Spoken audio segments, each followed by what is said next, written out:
Portrait d'un créateur de bijoux, c'est le choix de Marc Brucker. Bonjour Marc, vous êtes à Vence, dans les Alpes-Maritimes, pour nous faire découvrir un artiste qui crée des bijoux avec la même technique que celle d'un sculpteur à la cire perdue.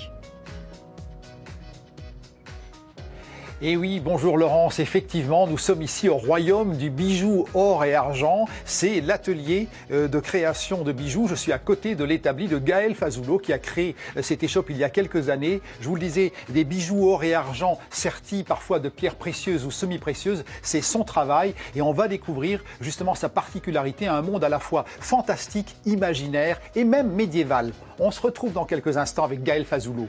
On va partir à Vence, rejoindre en direct Marc Brucker dans les Alpes-Maritimes. Vous êtes Marc dans l'atelier magasin d'un créateur de bijoux à la manière des grands joailliers. Qu'est-ce qu'il fait? Eh bien, il crée des bijoux avec des pierres précieuses et semi-précieuses. Exactement Laurence, bonjour. Eh bien effectivement, nous ne sommes pas dans l'atelier d'un grand joaillier parisien, Nous sommes chez Gaël Fazoulot, mais Gaël Fazoulot est un créateur de bijoux.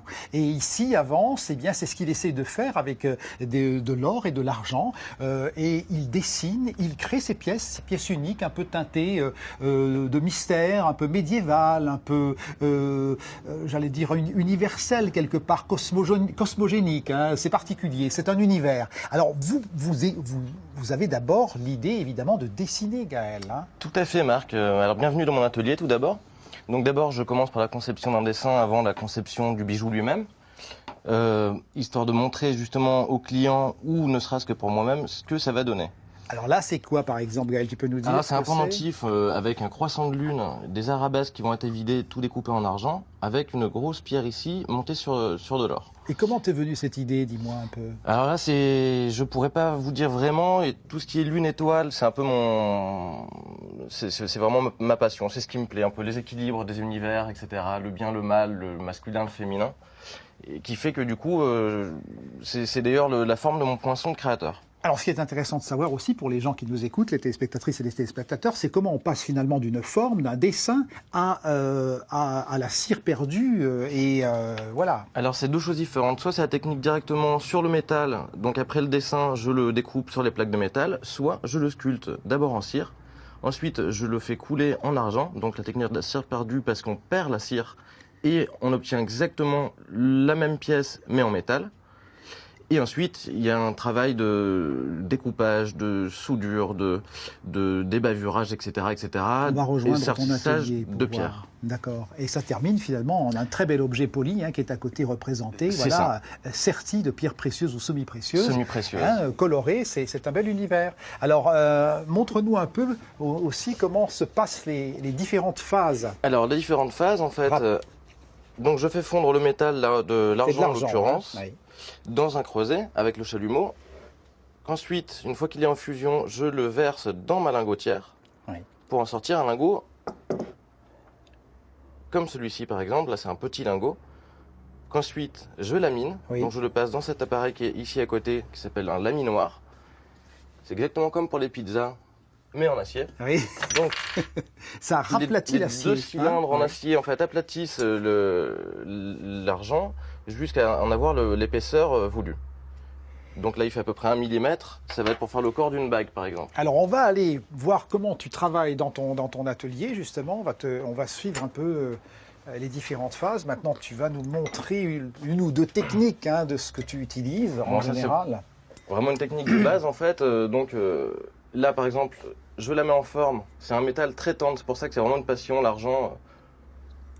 Je la mets en forme, ensuite je découpe, je la soude pour obtenir une bague comme ça.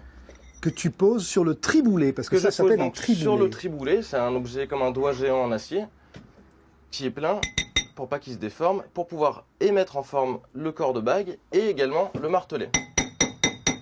Eh bien Gaël, voilà. Et ça va terminer dans un bijou fini dont on voit ici, d'ailleurs vous voyez aussi sur votre écran quelques images des bijoux qui ont été créés par Gaël.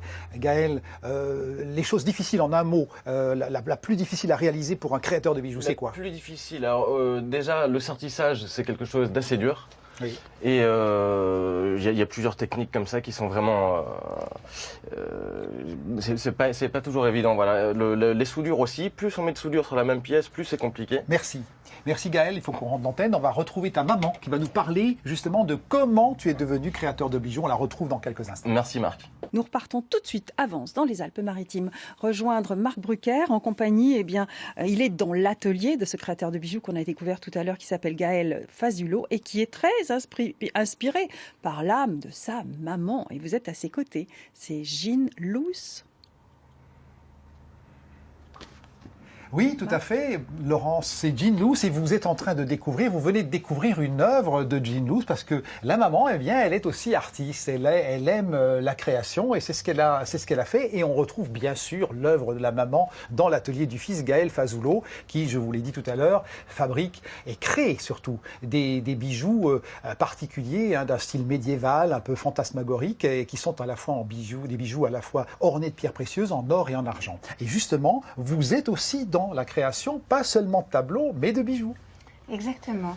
Ça fait très très longtemps que je fais des bijoux et que je fais des enfilages en fait. Oui. Je travaille avec des pierres, de l'argent et je travaille aussi avec beaucoup de créateurs. J'ai moi-même une boutique depuis de nombreuses années et je suis très intéressée par tout ce qui est artistique et création. Est-ce que c'est ce qui explique finalement que votre fils soit autodidacte ? Oui, mon fils est très artiste aussi. Finalement, ça passe dans les gènes. Depuis tout petit, depuis très jeune, il sculptait. Il faisait des dessins animés, il dessinait. Enfin, il faisait beaucoup de choses. Et donc, il faisait des grandes sculptures, des très très grandes sculptures. D'ailleurs, quand il était adolescent. Et finalement, de passer de la sculpture en pierre à sculpter de la cire, il n'y a qu'un pas. En fait, il est passé du grand au tout petit. Et vous reconnaissez votre fils finalement dans son style créatif particulier. J'ai évoqué l'univers un peu fantasmagorique, médiéval de son travail. Écoutez, il m'a énormément étonnée quand il s'est mis à faire des bijoux, parce que je suis assez exigeante et je reconnais que ce qu'il crée ne ressemble à personne. Tout ce qu'il fait, il n'y a pas d'inspiration, il n'y a pas de copiage, il n'y a pas de... C'est vraiment quelque chose qui vient de ses tripes. Et on lui demande n'importe quoi, il va le sculpter, ça va vraiment être quelque chose d'inné pour lui. Et il a fait une escapade aussi à un moment donné dans les îles il a trouvé sa polynésiennes, voie, à exactement. Tahiti. Il a trouvé sa voie. Il est parti jeune faire une expérience pour toujours, pour s'installer pour toujours à Tahiti. Et en fait, il est resté 1 mois et demi. Au bout d'1 mois et demi, il est revenu en ayant trouvé sa voie. Il a travaillé dans une boutique qui vendait des perles de Tahiti. Et au lieu de se faire payer, quand il a décidé de rentrer en France, il s'est fait payer en perles de Tahiti. Il est revenu sans un sou avec une petite bourse remplie de perles et il s'est lancé totalement en autodidacte. Vraiment. Est-ce que vous auriez pu, vous, créer de tels types de bijoux ? Non, moi je fais de l'enfilage, je fais des créations, mais moi je ne sculpte pas, je ne sais pas sertir et je ne sais pas souder. Donc je suis très admiratif de ce qu'il est capable de créer. Et les qualités manuelles finalement de Gaël Fazulo, elles viennent d'où à votre avis ? Alors c'est un doux mélange. Son papa était extrêmement manuel et très précis dans tout ce qu'il était capable de créer, mais pas particulièrement artiste. Et donc de mon côté, j'avais un grand-père et un père qui étaient très artistes. Est-ce que si vous deviez refaire vous aussi votre parcours, vous reprendriez la création de bijoux ? C'est vraiment un projet qui vous tient à cœur ? Ah vous aimez ça ? oui, c'est quelque chose de gratifiant, oui, c'est très nourrissant intérieurement. Je vous remercie beaucoup, Jean Loos. Donc, je rappelle que vous êtes la maman de Gaël Fazulo, le créateur de bijoux de l'atelier Gaïa de Vence, où il crée des bijoux argent et or ornés de pierres précieuses et semi-précieuses. Voilà, Laurence. Merci beaucoup Marc Brucker, je vous souhaite un bon week-end. On vous retrouve lundi en direct, comme toujours.